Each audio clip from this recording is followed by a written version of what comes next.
Wahai para umat audio sekalian, selamat datang kembali di channel Voice and Store. Kali ini kita mau menjelaskan kepada para umat audio perbedaan antara speaker yang dipasang secara pasif dan secara aktif. Intinya, perbedaan di antara kedua jenis speaker tersebut adalah yang satu itu dibilang speaker pasif itu karena dia menggunakan passive crossover. Yang satu dibilang aktif karena dia itu menyingkirkan passive crossovernya dari instalasinya. Artinya speaker itu langsung dipasangkan ke unit DSP seperti Pandora VPR46 MK2 ini. Belakangan kita memang lebih menyarankan sistem pemasangan secara aktif karena dari segi DSP, selain kita itu bisa mengolah suara langsung dari laptop, semua pilihan fitur DSP itu lengkap untuk menciptakan sistem two-way aktif dengan lebih akurat. Tapi, banyak juga para umat audio yang menanyakan, apa sih bedanya sebetulnya antara sistem aktif dan pasif? Bisa nggak sih sebetulnya kita menggunakan sistem three-way yang dipasang dengan menggunakan crossover pasif seperti ini?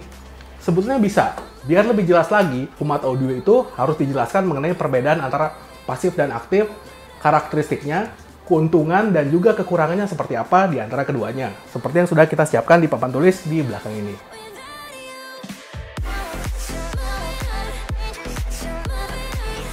Kita akan melanjutkan mengenai pembicaraan perbedaan antara speaker aktif dan pasif dengan menggunakan Fin6e sebagai simulasi yang kita bisa contohkan untuk melihat perbedaannya seperti apa. Kalau kalian mendapatkan speaker Fin6e, tentunya kalian juga akan mendapatkan buku manual di dalam paketnya. Di dalam buku manual tersebut ada yang namanya frekuensi respon, baik dari driver mid-bass dan juga driver tweeternya. Speaker respon ini mewakilkan kemampuan dari setiap driver untuk memproduksinya itu seefisien apa di frekuensi dari rentang berapa ke berapa. Harap kalian perhatikan, dengan membaca buku manual ini kalian bisa mengerti, oh ternyata si mid-bass-nya Fin6e dan si tweeternya itu kalau kita mau mainkan aktif, dia itu sudah ada respon frekuensinya sebagai patokan. Jadi kalian bisa menentukan titik pemotongan dengan lebih baik. Sekarang kita akan masuk ke dalam bagian penjelasan yang paling disukai oleh para umat audio sekalian di papan tulis. Biar umat audio sekalian makin tambah bingung mengenai perbedaannya. Sebetulnya sih kita pengen menjelaskan supaya kalian lebih paham, jangan salah mengerti. Memang terlihat di sini agak kelihatan ruwet penjelasannya, cuman ini adalah tingkat yang lebih advance. Ya ini pulpennya. Seperti yang sudah saya jelaskan tadi di awal, Fin6e itu adalah sistem two-way dengan pasif dalam paketnya, di mana dia itu memiliki mid-bass dan juga memiliki tweeter. Saya tadi sudah menjelaskan bahwa masing-masing drivernya itu memiliki respon frekuensinya masing-masing. Kita lihat di papan simulasinya nih. Yang pertama adalah respon frekuensi mid-bass. Kalau kalian lihat, mid-bass itu sebetulnya merupakan driver yang ukurannya lebih besar yang ditempatkan di pintu. Dia itu tidak mampu mereproduksi frekuensi tinggi dengan efisien. Jadi kalau kalian lihat di buku manual, respon frekuensi mid-bass-nya itu kira-kira seperti ini nih. Dia itu memiliki yang namanya natural roll-off. Setiap speaker itu memiliki natural roll-off, di mana dia itu tidak mampu mereproduksi frekuensi yang memang dia tidak mampu reproduksi. Misalnya si tweeter ini, dia itu tidak mampu untuk mereproduksi frekuensi bass karena dia emang didesain buat frekuensi tinggi aja. Sekarang kita jelaskan lebih lanjut ke papan tulis. Kembali ke penjelasan awal, di mana mid-bass itu tidak mampu mereproduksi frekuensi tinggi. Jadi si mid-bass itu rata-rata frekuensi yang mampu direproduksinya itu adalah frekuensi rendah dari 55 Hz sampai ke 5000 Hz. Itu adalah rata-rata frekuensi yang bisa diproduksi oleh mid-bass. Sesudah lewat dari 5000 Hz, dia akan roll off. Artinya dia itu masih mengeluarkan suara di frekuensi melewati 5000 tadi, tapi sudah turun dB-nya. Ini adalah roll off natural. Artinya itu dia secara otomatis itu karakteristiknya itu memang tidak bisa memproduksi frekuensi tinggi. Dia akan hilang dengan sendirinya. Jadi bisa kita lihat di sini, mid-bass itu untuk frekuensi tinggi tidak efisien. Maka sistem two-way itu ada tweeter untuk menciptakan frekuensi tingginya. Lalu kita lihat ke respon frekuensi si tweeternya. Untuk respon frekuensi tweeternya, kalau kita lihat di sini, Fin6e memiliki tweeter dengan natural off dari tweeternya itu di 4000 Hz. Ingat, Twitter tidak mampu mereproduksi frekuensi rendah dengan efisien. dia itu hanya untuk frekuensi tinggi aja. Untuk suara vokal di sistem two-way itu tentunya tetap masih ada di mid bass-nya. Natural roll off-nya itu ada di frekuensi rendah. Jadi bisa kalian lihat, kalau kita menggabungkan kedua grafik ini, maka terciptalah satu spektrum frekuensi utuh dari 20 Hz ke 20.000 kHz. Itu artinya, speaker two-way pun bisa mereproduksi suara rentang keseluruhan dengan sangat baik. Ini loh yang harus para umat audio perhatikan, kenapa kita itu ada yang namanya natural roll off, itu harus kita kenali karakteristik dari speaker masing-masing. Karena berkaitan nantinya pada saat kita mau menciptakan sistem aktif, kita harus lihat, oh si tweeternya itu tidak mampu reproduksi segini, mid bass-nya juga tidak mampu reproduksi segitu. Bagaimana cara menggabungkannya itu di DSP itu harus kita teliti lebih jauh dengan menggunakan RTA. Cuman itu nanti, kita sekarang menjelaskan ini dulu. Nah, para umat audio sekalian, sekarang kita lihat bagaimana karakteristik sistem two-way kalau kita menggunakan sistemnya itu dengan passive crossover seperti ini.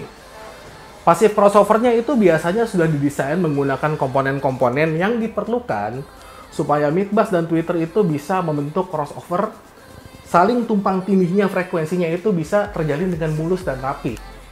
Artinya, kita itu tidak perlu menggunakan EQ terlalu banyak. Kita lihat di sini. Di sistem titik A ini adalah karakteristik respon X-over dengan pasif. Di sini penjelasannya adalah pasif X-over memberikan pertemuan frekuensi lebih mulus. Kita lihat titik temu antara dua driver. Ini adalah mid bass, ini adalah tweeter. Kalau kita dengan menggunakan pasif yang sudah didesain dari pabrik, biasanya itu pertemuannya itu cenderung mulus.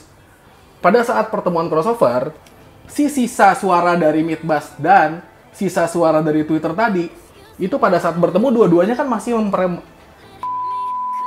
keduanya kan masih mereproduksi suara yang sama. Artinya suara frekuensinya itu akan saling terkali waktu di titik pertemuan tersebut. Karena pertemuan di antara dua drivernya itu sangat mulus. Nah, kekurangan terbesarnya dari sistem two-way pasif seperti ini adalah minusnya itu terletak pada komponen itu merampok sebagian daya dari amplifier. Komponen-komponen ini itu sebetulnya dia itu menciptakan hambatan-hambatan di mana itu ada penurunan efisiensi output dari ampli yang kita gunakan. Dan di sisi lain, kalau kalian menggunakan amplinya itu amplifier yang kualitasnya tidak terlalu bagus, itu juga berpengaruh terhadap suaranya. Kalau kalian menggunakan amplifier yang mahal, sistem two-way aktif itu sistem two-way pasif itu bisa menciptakan suara juga yang mewah sebetulnya.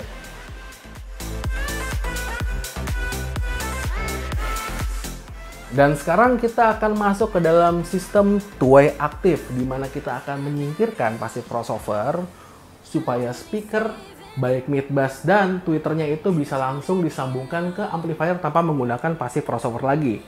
Karena sekarang sudah zamannya DSP, seluruh fungsi crossover, baik itu graphic equalizer dan segala macam itu ada di DSP semua.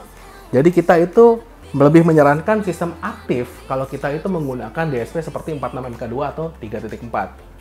Kalian bisa lihat video-video sebelumnya di mana kita sudah menjelaskan bagaimana cara pemasangan untuk prosesor-prosesor tersebut. Kembali ke papan tulis, sekarang kita masuk ke dalam karakteristik respon X-over tanpa pasif atau biasanya speaker aktif. Jadi, kalau kita lihat, pertemuan frekuensi harus diatur dengan lebih akurat menggunakan DSP. Nah, jadi inilah gunanya para umat audio itu mempelajari karakteristik dari masing-masing driver yang bisa kalian lihat di buku manual yang dimiliki si Vin6e ini. Kalau kita lihat, titik pertemu di area dua driver tadi, kita menggambarkannya di sini semacam ada fluktuasi. Tidak seperti waktu dia menggunakan passive crossover. Sistem aktif, kalau kita melihat dari natural roll off-nya, begitu kita gabungkan, kalau kita gabungan terlalu rapat, titik tumpang tindihnya itu akan berfluktuasi lebih banyak. Jadi di saat dia itu mereproduksi frekuensi yang sama pada puncak, dan si tweeter juga mereproduksi suara pada puncak yang sama, akhirnya terjadi peningkatan. Nah, di sini kita harus hati-hati kalau kita menggunakan sistem two-way aktif. Fluktuasi ini bisa kita cegah dengan cara kita menjauhkan atau kita mencari tahu dari pembacaan sistem RTA responnya itu yang benar-benar bagus itu seperti apa di titik optimalnya. Baru kita temukan di titik frekuensi crossovernya. Di sinilah kenapa para umat audio itu sering bertanya juga pada kami, Bang, titik frekuensinya itu crossovernya di mana sih untuk tweeter sama midbass-nya? Ini harus kalian baca, karena karakteristik di mobil itu beda-beda. Baik penempatan drivernya, baik ruangnya, baik juga treatment yang kalian lakukan pada pintu dan tweeternya itu berbeda. Peletakannya juga bisa mempengaruhi di mana kalian itu akan menciptakan fluktuasi lebih banyak kalau kalian menggunakan sistem aktif. Jadi pertanyaannya nih, para umat audio, kenapa kita lebih menyarankan sistem dengan two-way aktif kalau bisa? Apalagi kalau kita menggunakan sistem DSP seperti Pandora 46 MK2. Nah, kelebihannya itu adalah dynamic response lebih baik dan sistemnya juga akan menciptakan efisiensi yang lebih jelas gitu loh. Kita bisa membaca dari spesifikasi yang ada di dalam buku manual. Oh, ternyata respon frekuensinya itu di sini peningkatannya, di sini yang harus kita potong dan harus kita gabungkannya tuh di titiknya seperti ini. Kalau kita menggabungkannya dengan tepat, dynamic response itu akan membuat suara musiknya itu terlihat lebih hidup dan nyata. Jadi pertanyaan para umat audio nih, tentunya mana sih yang paling bagus di antara aktif sama pasif? Tentunya, kalau kalian menggunakan DSP seperti Pandora VPR46 MK2, kami sangat menyarankan sistem dengan konfigurasi yang aktif. Karena seluruh parameternya itu bisa diatur dari si DSP. Tapi, apakah sistem pasif juga bisa memiliki suara yang bagus? Kemarin ini ada umat audio yang datang, dia itu pasangnya itu sederhana. Dia itu menggunakan power 4 channel, power 4 channelnya itu digunakan untuk menjalankan sistem three-way black di depan dan juga subwoofer pasif 10 inci. Hasilnya sangat bagus karena syarat utamanya itu adalah dia itu ternyata sudah mengganti head unitnya dengan sistem head unit aftermarket Pioneer yang memiliki graphic equalizer 13 band. Itu sudah lebih dari cukup untuk membentuk suaranya. Ternyata setelah kita dengar-dengar, oh paling tidak sistem three-way pasif itu masih bisa dilakukan kalau kita itu memenuhi syarat-syarat minimalnya. Jadi jangan khawatir kalau kalian masih tetap ingin menggunakan sistem pasif karena kalian masih terbatas dengan budget, bikinlah pondasinya dengan cara-cara pemasangan yang benar. Kita menyarankan umat audio tersebut untuk membuat pilar di mana kita bisa menaruh tweeter sama midrange-nya itu dengan pas. Banyak juga umat audio yang menanyakan, apakah saya itu bisa menambahkan full range langsung kalau saya itu sudah memiliki sistem two-way pasif seperti ini. Saya tinggal menambahkan full range ini aja misalnya.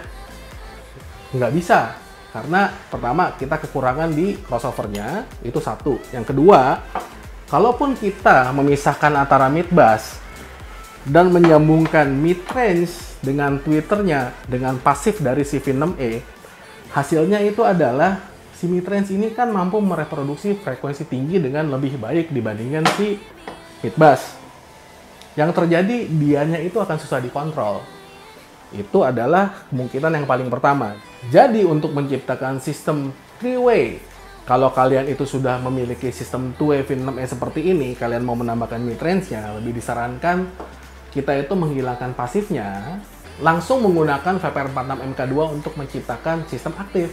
Jadi kalian bisa lihat sendiri bagaimana three-way itu memiliki perbedaan untuk sistem pasif dengan two-way. Lihat di crossovernya, yang satu itu 3 output, yang satu 2 output. Jangan serta-merta kalian punya yang two-way terus mau bikin three-way dengan mencolokkan mid-range langsung. Hasilnya pasti ngawur. Tolong jangan dibiasakan seperti itu. Gunakan cara yang benar. Tentunya, kami sangat berterima kasih kepada para umat audio sudah menyaksikan video ini sampai habis. Semoga informasinya buat para umat audio itu sangat berguna untuk lebih tahu mengenai perbedaan antara sistem aktif dan pasif. Dan ini yang paling ditunggu-tunggu oleh para umat audio nih. Pengumuman pemenang, siapa yang bakal dapat baby gearbox nih. Coba lihat di sini barangnya. Oke, ini adalah Venom Gearbox yang di video terakhir kita undikan untuk dijadikan free gift buat para umat audio sekalian. Jadi, siapapun namanya yang dapat produk ini dari Venom, selamat. Kita undi sekarang.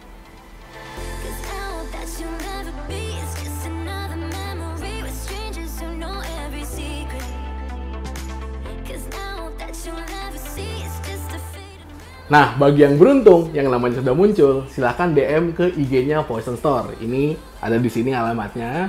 Dan tentunya kami sekali lagi mengucapkan terima kasih pada Umat Audio. Kalau kalian suka dengan video ini, jangan lupa berikan kami like. Dan tentunya kalau ada pertanyaan, jangan lupa tuliskan pertanyaan kalian di kolom komen. Yang paling utama, berikan kami subscribe supaya kami makin semangat lagi untuk menciptakan video-video berikutnya untuk para Umat Audio sekalian. Salam dari Poison Channel. Cut!